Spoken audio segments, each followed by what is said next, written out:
Part of your body. So it was basically a space where I was basically tearing a long sari which I was wearing into pieces, asking the audience to kind of collect them and giving one piece to each. So when I did that, people didn't understand that this is a classical dancer. Now he's turning up into something which is a horror show, and they were not understanding it. So I have to dial it down again, dial it down to the people, how I'm presenting. While this was happening, I was trying to navigate, I came into drag, unfortunately. And here the problem is like I was not getting spaces, like apart from Legal Water, which was there. But before that, we were not having pub spaces. And for me, what I've been learning about drag is like it's only an art form which you perform it in pubs. And then I see a lot of queer issues happening within the societies, like a lot of our leaders being fighting for the cause. A lot of things which are happening, within Hyderabad, within a certain kind of a space. So this was definitely, the anger was building up. And the anger was not channelized into a certain, space because I was not able to figure out. Each and every time I go to a venue and I say that, I want to perform drag, people were like, oh, this might be something which not be appropriate for children, or might not be appropriate for the society. That was a thing. While this was happening, I was working that time with Mobila Foundation, and we got a project which was called as, AIDS Awareness Project by TSACs. So, as a part of TSACs, Mobila was asked to do a flash mobs to kind of ideate people about HIV awareness and same sex, etc. As a part of it, Mobila said, like, can't you just open that, you do first performance and then we follow the flash mob. And I thought that's the time when I can bring out my drag and use it in streets. So that's the initial start. So 2018 was when the TSACs was doing multiple, awareness sessions within the public spaces, from Kachiguda station to Secunderabad to, parks, Dubali Park, late night at, 8 o'clock, 9 o'clock. So there was no time. We were all jumped into a bus and it was carrying from one city to the other, one place to the other. And we were doing this flash mob. I was in a wig and I was trying to go and perform and kind of agitate people about safe sex. So this happened, and somewhere I figured out like, this was more liberating than going ahead and performing in a club. The next year, again, June month was there, so by then I was 2 years of age in drag, so people are kind of asking me about more events. And one of the events which kind of came in through was, Broadway's entrance music, busking, which was happening in multiple metro stations. And a very good friend of mine, Shreya, so she put a poster that, we are looking for singers. My idea was to kind of show up as a singer, whatever I sing, there are singers out here in this room. And so, but I was thinking like, let me just do it. But one thing I realized is like, if I just go and sing, nobody will listen. I know my craft. So I think the best thing to do is to ensure that people are standing there, not moving from one place to the other. So I said, let me do drag. And even I think all the team members were not aware that I was coming in drag, so that was a surprise element for everybody. There was this very small place where I went backstage and just, my wife was there with me, so she was like, sari pehna, lipstick and all that thing. And I just went in and I started singing folk songs. I was talking about, in my folk songs, I will talk about LGBTQI+, what is queer, etc. There's this song which I was singing about bisexual Ravanamma. And then this kid who's kind of coming ahead and, kind of performing, like I just grabbed her, she's just kind of walking. She's seeing what exactly is happening, she's dancing. And then all the women who kind of joined. So that was a moment when I realized like an art form put in a public without any boundary makes more effort of sensitization than that of putting it in a strategized way of theatrical performances. And this is not something which I'm telling it from my experience, but I've been seeing this, if you go to rurals of Tamil Nadu, or if you go to rurals of Telangana, Andhra Pradesh, there were these protests which were happening as a part of an art. And there were people who were kind of singing, songs, kind of trying to change the narratives of the society. So I just, kind of took from there, and I tried to stuff it in within my drag and tried to start performing. I would like to ask you, now that they shared their experience, and of course, feel free to share yours, how do you think art communities, organizations, and artists can make space for this to happen? For the, for the expression, for societal change. Yes, yeah. So for social change, I think, see, the entire idea of art is to draw attention, in my understanding, right? It's expression, and then you express, and then you obviously have a receiver for that expression. It's a complementary relationship. There's no artist without audience, there's no audience without artist, right? So, and be it any medium. be it painting, cooking, dancing. We are talking about that because I think we connect to dance more on the panel right now, what we have.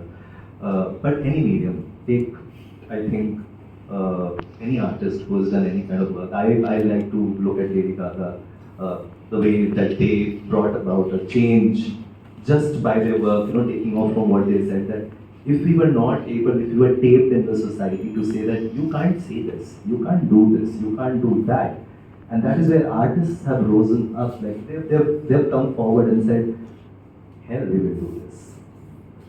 Stop us. And we will show you how it is done. So that, I think, has always been the case. Be it the freedom struggle of India, where songs were sung for the freedom of the country, painful, accounts of how the partition happened has been captured very beautifully in art, to any big event that has happened in the world, art has been there. So I don't think there's any change devoid of art. So that's one part of the story.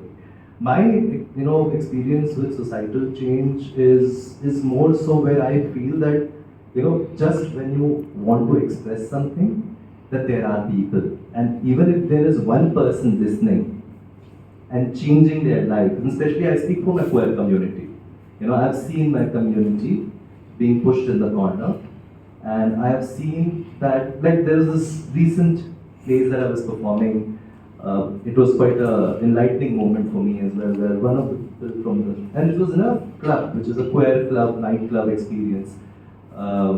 And I finished my performance, got down the stage. The person was from a very remote village in Andhra Pradesh, was there in hiding because obviously can't reveal the identity of being, in a gay club, so to say. And he sat me down very, very respectfully and said, we live our confidence through you. And that hit me so hard. Because on the stage when we are performing, we are not only, just performing, we are role models, we are people, we're giving inspiration to so many people out there, right? And that's why the stage has always been so powerful. Right? Irrespective of where. Like, for example, I have been witness to a small child dancing to their drag performance in a metro station. I think that is the most incredible thing that ever happened for this country. I'm not kidding. We have seen the struggle. I'm sure that all people who are from the community will testify that just to see that happen and just to see that being enabled, that itself was a big, big society change. So if we put it all together, just summing up the entire thing, I think everything that you do in the realm of art is absolutely taking off from whatever is either going wrong or right in the society. Either way, that will bring change, right? It can go either this way or that way, but change has to happen. वही गोपी बनेंगे, वही कृष्णा बनेंगे, वही and the worst part is the artists are doing just the same thing, and they're like, hey, this is not cool. No, we can't talk about things that do not sink in with the society. The safe playing is not an artist's job. Yes, you may speak to the audience in the way they understand, but you cannot play safe with an artist. You have to be prepared. Do you think artists are doing that right now? You would tell me, you coming from Bharatanatyam, I am still from Kathak. Both of you should tell me about this. Exactly why I brought that up. Completely agree with that. Ganesh having two wives or the gopis and everybody. But how is that being portrayed? That's it's been sanitized. That's exactly the word, sanitized, because it doesn't suit the narrative. Today, you do not want to, call a spade because spade ganda hai. That's it. Because we've been taught that it is ganda. And today we talk about being Vishnu Guru, we talk about being, the world has been taught by us and XYZ, Falana, Tinkana, pardon my language, but it's sad that we have lost all of that, kept it aside because it is not convenient to redo or rewire our thinking, and completely ignore one gender or a spectrum or a sexuality which has been an integral part of this country and its civilization. Everything else is external. So mythology, I don't think there was not enough representation. There is every kind of representation, and I always saw mythology from that angle. That's where I enjoy when I pick up my pieces from mythology to dance. I relive that moment through that. My mother would testify, I would not sit down for puja. I hate it. I'm sorry, I mean, it's not something against religion, but that's something that I don't believe in, right? But when I dance with equal practice. You do not say that I have become the sarva of something. I rule the rules for Kathak, I rule the rules for Bharatanatyam, and we all know this happens in our community. I mean, I'm being blatant enough and I'm not putting it out there. That's it. If I have said it, Bharatanatyam happens this way, it happens this way. I'm sorry. How is that? You're telling me that art is only going to happen in a single way? I think we've lost the entire objective. So, when someone tells me that, okay, yes, technique, yes. Expression, no. There, yes. I agree that grammar, the way you have to, if I have to talk a language, I need to learn the ABC. You are my teacher, you can probably teach me that. But you cannot tell me what words will I write, what sentences will I frame, and how I have to frame my sentences. So that is another thing that the art community needs to do, is to stop telling people what they need to do or how they need to do their art. So that is another thing, because independence, if we do not push the boundary or the envelope, I don't know what will happen to the rest of the world.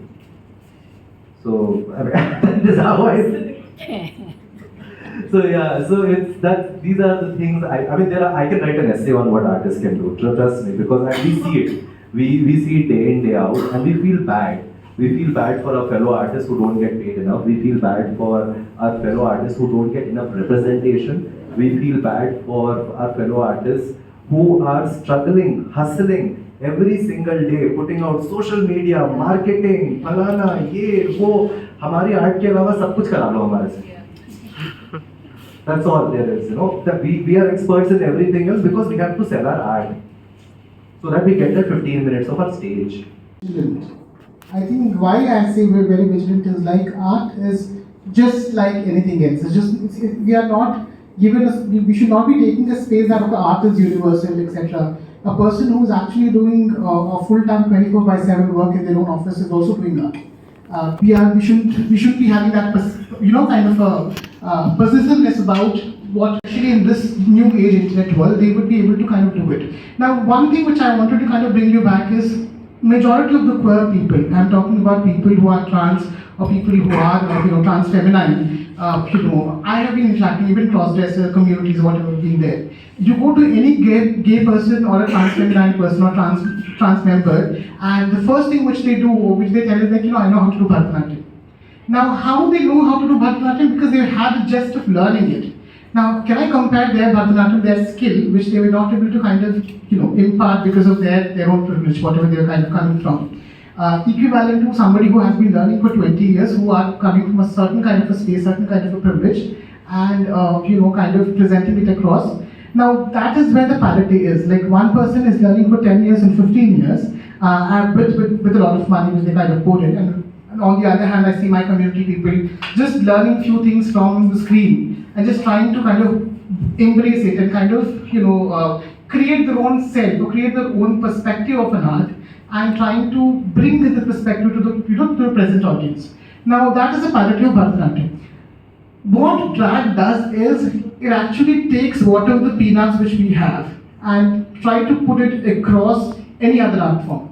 And that is why, I feel drag is more superpowered, because here you are able to make, there's no structure. You can't say that, you need to do a amalgam in order to be a drag queen. It's something which is very, kind of a moderated, perspective oriented. It's self-performance which you are kind of presenting it over here. And when you are seeing this parity of, a classical dancer offering, a full stage performance versus a drag queen who's doing everything from the hair to the toe to the makeup and kind of slaying it, performing it in street, performing it in a club, performing it everywhere for whatever the dance they have learned.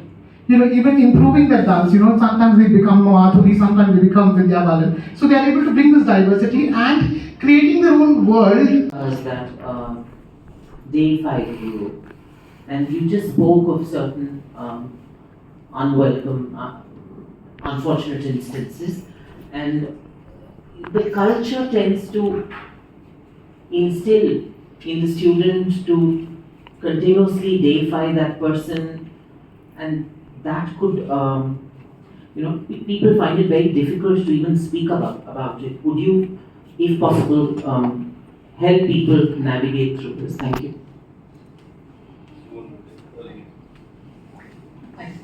What it works? I think is that in the perspective. Please. So I think definitely Guru Sishya Parampara is a part of the art form, especially classical art forms.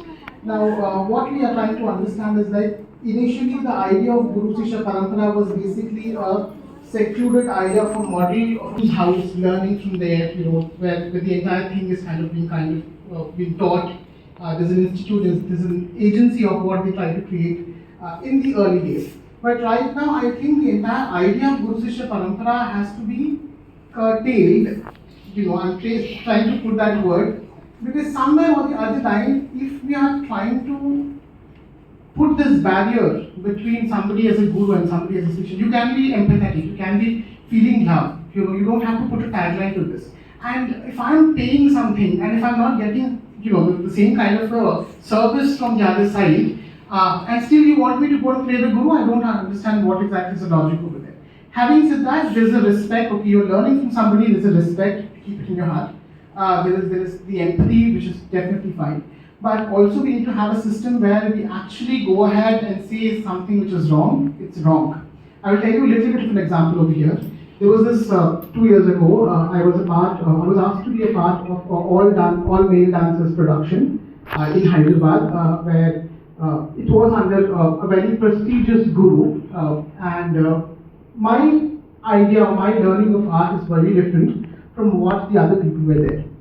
So I don't know how to, I usually don't tie dhotis and go to a dance class, because somewhere on the other line, the very easy accessible garment. So I would rather wear a harem pant, which would help me do my postures, which would help me do my things, etc. So I was walking with this harem pant into the places, and all of a sudden the guru yells at me, telling that, okay, kya tum chamya ban ke aa gaye? Do I expect that from the guru? No. So are we empathetic over there? Again, this is something which I'm learning from them. So it's really important we take this guard. The rest of them are also learning. Yeah. Not only you, but there are other people in the class who are also learning. So and this is a system which has been there. So Guru Sishya Parampara somewhere makes the art form very very kind of sacred, like very kind of I don't have a better kind of a word, but basically omniscience in its own way. That okay, I will give my ghunguru, this will be played. And it's not only classical dance. I will take you back to the drag world as well, where we have something called as drag mother and drag daughter. Now the entire idea of drag mother and drag daughter is like a mother would have 20 to 30 drag daughters, all of them who are performing, and drag mother is the one who's accessibly, kind of sharing the accessibility, sharing the wigs, sharing the makeup within their own fraternity, etc. Now, even in this system, what exactly happens is like the bigger the drag mother has their disciples or drag daughters, the better opportunities which they get, and it also kind of nullifies the opportunities for the other artists in the society. Like if I don't have a drag mother, I want to kind of go and initiate my drag in the industry, and if there is a person looking at society to support and all that, it is your duty in the scriptures told that you earn your bread with your hard work. So it's our duty to keep a percentage of time on your art and a percentage of time for your earning with whatever other skill you have. And then parallelly have mental strength and work on those rituals that can make you super strong. So maybe Apeksha, I want you to give some concluding recommendations also to the fraternity, whoever it is working for a change, how important it is to have mental strength. Okay, so that's what. You need to be emotionally strong. Basically, I'm saying that. Again, accessible to one area of folks is to take therapy. I get your point. I get what you're talking about. At the same time, it's not we don't have a switch to turn on and off that, oh shit, I need to work towards this, I need to run a family, and that's why I need to segregate my mind into taking the art there, this much I'm going to work. They just spoke about how full-time artists aren't still able to sustain. I know that because I know folks, I'm Bangalore, Hyderabad, honestly, hearing, I feel like there is some openness and some change. I don't think Bangalore that is. And people are forced to do it. How do you do that? Therapy is my only answer, and not everybody can afford. Here we are literally talking about people surviving on tips, and therapy costs 1,700 to 2,000 per session, right? Not therapy, preventive rituals, like the morning rituals that can make them strong, like practices, health practices. Can we discuss this? Here is someone who I met, I think about 15, 18 years ago, and has been out there with the cause throughout, uncompromised, out there in the face on every stage that they got. And I must say, you have won a great victory. About 2 weeks ago, and we'd like you to talk about it. Firstly, I don't know how to raise a toast. I've never done that. Somebody else do that. Too many firsts. A very Western thing for me. I will do that with you. Thank you. I was about to tell you that I didn't know how to tell in front of so many people, but I said it nevertheless. So very briefly, my co-petitioner, Mona Lisa, she hasn't been able to come because she's had a death. A trans person's passed away, so all of them have had to go there, else there were at least about 10 people who have joined here. We, over the last 6 years, through the Right to Information Act and having done a lot of preparation, got the assumed, had presuppositions, legislated that quote-unquote eunuchs are pedophiles and can be arrested without a warrant. That has been thrown out of the statute books by the political council. It was in the eyes. And the second bit is transgender persons are now a separate category under ASRA pensions insofar as they qualify the parameters if they are below poverty line. So they are entitled to receive ASRA pensions under the Telangana government. And the third, the most important, is that the High Court has directed the Telangana government to come up with a comprehensive reservation policy in public education and employment. Thank you very much. And I don't know how this fits into the beautiful world of art that I was in all this while. So I'll hand this over back to you. Thank you so much. The Telangana Delphic Association, the Queer Nilayam, maybe a word could be spent on that. What is Queer Nilayam, and the fact that we do have such an organization by the state of Telangana, I think that's something that we would all like to learn. Hi everyone, my name is Jayan, also known as a support group with just 5 founding members, and we are very thrilled that we have reached close to about 8,000 people in Hyderabad. So we started as a virtual meeting. We had support meetings for the queer community in Hyderabad, and we saw a lot of them, not only from Hyderabad, from all across the world joining in for the virtual meeting. And then we started off with physical meetings. We organized a lot of events. We also organized Satrangi Mela last year, which provided a platform for the artists, the local artists, to perform. And we also had an entry fee. So whatever money we received, we gave it back to the artists who performed at the event.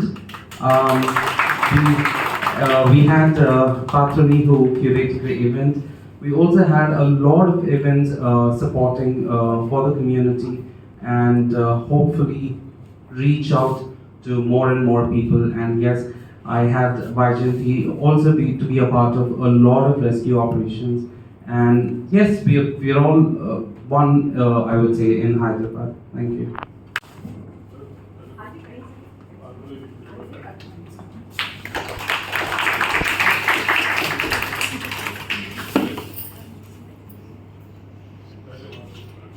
We know each other well.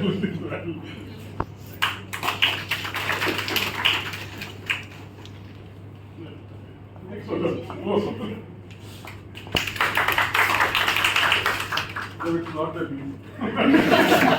Thank you. So now, please start. Anita, Shiva, Dene Lagiv, Bhargavi. For those who would like to start, please.